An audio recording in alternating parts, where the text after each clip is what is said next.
Olá, mamães, papais, vovós, vovôs, tudo bem com vocês? Hoje nós vamos conversar sobre um assunto muito importante para os nossos bebês nos primeiros meses de vida, que é a cólica do lactente, tá?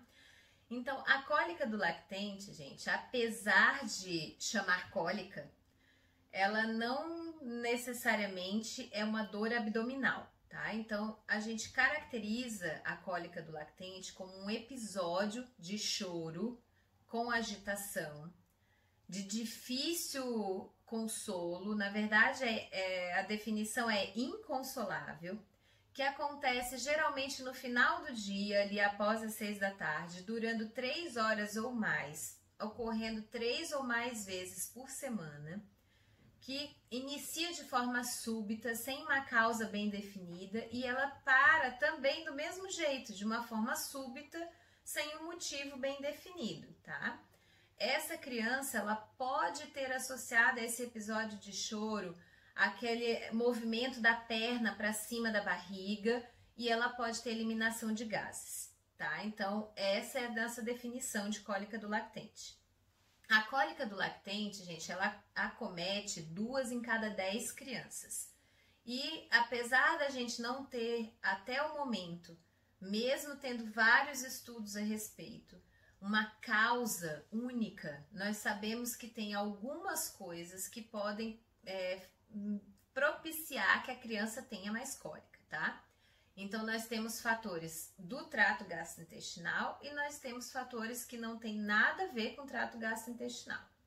Então, dentro dos fatores que não tem nada a ver com o trato gastrointestinal, a gente tem alguns fatores maternos, e aí, dentre os fatores maternos, a gente tem que quanto maior a idade da mãe, maior é a chance de ter cólica, o bebê, tá?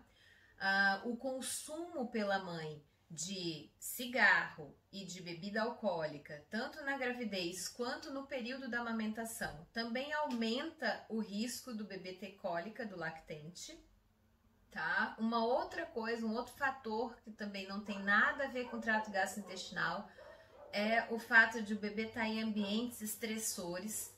Então, aquela casa onde você tem conflitos familiares, onde a mãe não está tendo o suporte adequado nesses primeiros momentos do bebê, também tá mais associado à cólica do lactente, tá? E uma outra coisa que a gente também vê é que existem crianças que naturalmente são mais estressadas, né? São mais agitadas. Essas crianças têm uma chance maior de ter cólica do lactente, tá? Então, esses fatores não têm nada a ver com o trato gastrointestinal e estão relacionados a um risco maior de cólica. Dentre os fatores gastrointestinais, a gente tem várias teorias, né, que fazem com que aumente a chance, né, de ter cólica do lactente. Dentro dessas teorias, nós temos a teoria de que o bebê pode ter uma intolerância à lactose, tá? Mas é uma teoria que a gente não tem uma comprovação forte, né? Então, não tem por que a gente tirar da dieta materna, né, a lactose ou suplementar a lactase para o bebê ou para a mãe, tá?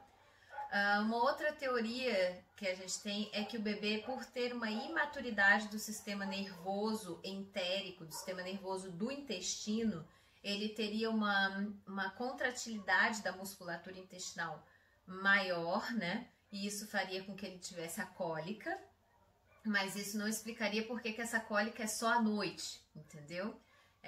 Tem esse problema, né, na teoria, né, ali. Uma outra coisa que também explica o bebê ter cólica é o fato de que o nosso intestino ele precisa ser colonizado com bactérias que ajudam a gente a digerir os alimentos que a gente consome. Então, o bebê leva um tempo para ter essa colonização, né? E logo no começo, alguns bebês eles têm uma colonização por bactérias diferentes, né, do que a gente costuma ter quando a gente já está com o intestino maduro, o que faz com que ele tenha uma digestão mais lenta e com produção de mais gases, ou seja, mais fermentativo, e isso faria com que ele tivesse mais cólicas, né?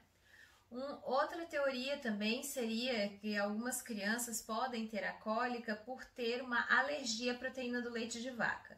Só que aí a gente não tem, gente, um quadro de cólica do lactente, porque como eu defini para vocês, o quadro de cólica do lactente é aquele quadro em que o bebê tem a cólica, tem o choro inconsolável, mas é um bebê que cresce normalmente, que ganha peso normalmente e que no exame físico ele não tem absolutamente nada de errado.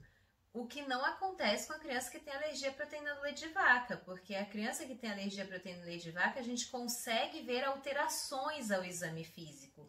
Então, também é uma teoria que não combina muito, né? E assim, tem algumas falhas para explicar a cólica do lactente, tá? Com relação ao tempo, né? A característica ali de quando que acontece a cólica do lactente. A cólica do lactente, ela acontece, gente, geralmente a partir da 2ª semana de vida do bebê, tá? Ela atinge um pico, assim, o período piora em torno de 6 semanas de vida e ela começa a melhorar a partir do 3º mês, podendo ir até o 5º, 6º mês de vida, tá? Então é esse que é o período da cólica do lactente. O período inicial, ali as primeiras 6 semanas são as piores, né? Depois a criança começa a diminuir um pouco a frequência da cólica, né? Até ela se resolver sozinha. A gente tem que entender, gente, que a cólica do lactente ela é uma doença benigna, então ela não causa nenhum mal definitivo para a criança. É estressante, é um sofrimento para a criança, mas do mesmo jeito que ela veio, ela vai embora e ela não deixa nenhuma sequela na criança. Então, isso é uma coisa que a gente precisa deixar bem claro, tá? E como que a gente vai atuar diante do quadro da cólica do lactente, gente? A primeira coisa é você acalmar e se conscientizar que apesar daquilo ser muito estressante, porque você vê a criança sofrer, é uma doença benigna. Então, assim, não vai deixar sequelas nenhuma na criança, tá? Medicações à base de plantas, gente, de ervas, que são os nossos fitoterápicos. Tem vários que as pessoas costumam utilizar para o tratamento da cólica do lactente. Qual que é o problema? Apesar de ser à base de ervas, eles têm efeitos colaterais, tá? Então, a gente tem que ter um pouco de cuidado no uso dessas medicações, né, para as nossas crianças, tá? E elas não devem ser dadas de forma alguma sem orientação de um pediatra, tá?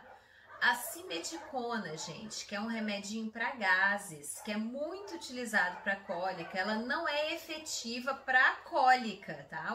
Para dor, ela é efetiva para eliminar gases, mas no momento da dor, da cólica, ela não vai resolver o problema do bebê. Então a gente tem que ter essa consciência que não adianta dar a simeticona no momento em que o bebê está chorando, está gritando de dor, porque ela não vai resolver o problema, tá? Uma outra coisa que é bastante comentada, né, é tirar coisas da alimentação da mãe para diminuir a incidência de cólica no lactente. Gente, isso já foi bastante estudado, tá?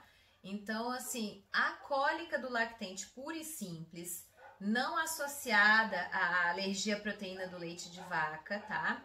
Ela não tem nenhuma interferência com o que a mãe come. Então, a mãe, ela pode comer de tudo. Porque se o bebê tiver que ter cólica, ele vai ter cólica independente do que ela estiver comendo, tá? A única coisa que faz com que a gente retire algo da dieta materna é quando o bebê tem cólica, mas não por uma simples cólica do lactente. Quando o bebê tem cólica por ter alergia à proteína do leite de vaca. Então, nesses casos específicos, a gente acaba tirando os derivados do leite de vaca da dieta da mãe enquanto ela estiver amamentando o bebê, tá? Mas só nesses casos específicos, gente. Tirando isso, a mãe pode consumir todos os tipos de alimento. Obviamente, como ela vai estar amamentando, a gente orienta que essa dieta seja a mais saudável possível, certo? Com o mínimo de produtos industrializados, mas ela pode consumir de tudo, tá? Uma outra coisa que a gente pode utilizar para tratar a cólica do lactente são probióticos, tá? Então, nós temos, na verdade, um tipo de probiótico bem estudado, que é o Lactobacillus reuteri, tá? Que a gente faz a suplementação na intenção de povoar o intestino da criança com bactérias boas que ajudem na digestão e produzam menos gases, né, nessa digestão, de forma que a criança tenha uma redução das cólicas o quanto antes, tá? Então ele não é um remédio para dor, tá? O probiótico, ele não resolve o momento da dor. Ele acelera o desenvolvimento da microbiota intestinal para que a criança diminua os episódios de cólica o quanto antes, tá? Os estudos com relação a essa reposição de probióticos, eles mostram uma redução do tempo de choro, sim, e uma redução do período de cólicas da criança. Mas, assim, a gente precisa ainda de muito mais estudos com um número muito maior de crianças para poder ter mais certeza sobre as coisas, tá, gente? Então, como é uma terapia relativamente sem efeitos colaterais, a gente usa e tem se usado com efeitos bem bons, tá? Mas nem toda criança vai responder, certo? Então, assim, a cólica do lactente, gente, ela é uma situação que deixa os pais muito angustiados, porque a criança, realmente ela chora com uma irritabilidade muito grande, e isso faz com que os pais se sintam muito angustiados. Nós entendemos, pediatras entendemos isso, tá? Nós temos que deixar bem claro para todo mundo que a cólica do lactente, ela é uma patologia benigna, ela não vai deixar nenhuma sequela na sua criança, ela não vai causar nenhum mal físico definitivo na criança, tá? Então, a gente tem que medicar para dor e tem que observar se não vai aparecer nada físico que nos leve a pensar em outras causas para aquele choro, tá? Mas se não aparecer nada no exame físico, a criança estiver ganhando peso adequadamente, né, estiver crescendo adequadamente, se desenvolvendo adequadamente, tenham calma, respirem, que vai passar. Eu espero que tenha sido de uma grande ajuda para vocês. Se tiverem dúvidas, por favor, deixa aqui nos comentários que eu respondo, tá? E se inscreve aqui no canal, dá aquele joinha para poder ajudar na divulgação do vídeo, compartilha com todas as mães de bebês recém-nascidos, bebês nos primeiros meses de vida que vocês conhecem, para nos ajudar aqui no canal. E me segue nas redes sociais, no Instagram, no Facebook, que sempre tem mais novidades, mais conteúdo nesses outros locais também, tá? Até a próxima. Tchau, tchau!